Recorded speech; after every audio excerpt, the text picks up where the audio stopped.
Bienvenue sur notre chaîne YouTube spéciale Actualité déjantée et réflexions loufoques.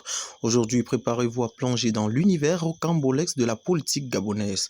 Attachez vos ceintures car nous allons parler des événements qui a secoué le pays. Imaginez-vous, mes amis, une douzaine de militaires et de policiers se réunissant devant les caméras pour nous annoncer une nouvelle sensationnelle. Les résultats de la présidence sont annulés. Et devinez quoi?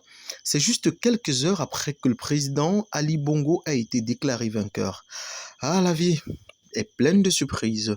Apparemment, la commission électorale avait donné à Ali Bongo un joli 64,27% de voix, tandis que son principal adversaire, Albert Ondo Ossa, n'a obtenu, lui, que 30,77%.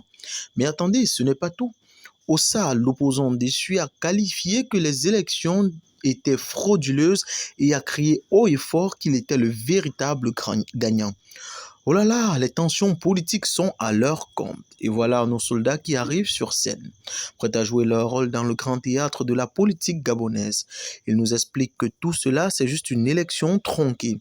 Rien de plus, rien de moins. Alors, pour défendre la paix, ils décident de mettre fin au régime actuel.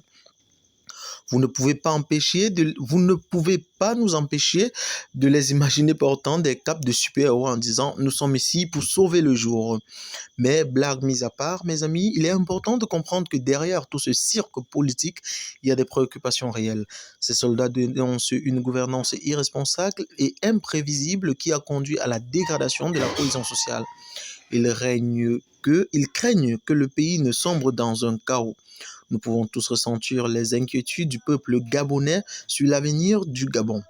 Si le coup de force se concrétise, cela marquera 14 années de règne d'Ali Bongo, ainsi que la fin d'une dynastie familiale qui a duré près de 53 ans. C'est comme si une page se tournait dans l'histoire du Gabon. On se demande bien ce qui va se passer ensuite. Est-ce que Ali Bongo et sa famille vont se retrouver à organiser des soirées karaoké dans leur jardin? Bref, en tout cas, nous avons entendu dire que le directeur de la commission électorale a été arrêté par ces mêmes militaires déterminés. Eh bien, c'est sûr qu'il ne pourra pas organiser de fête surprise de sitôt.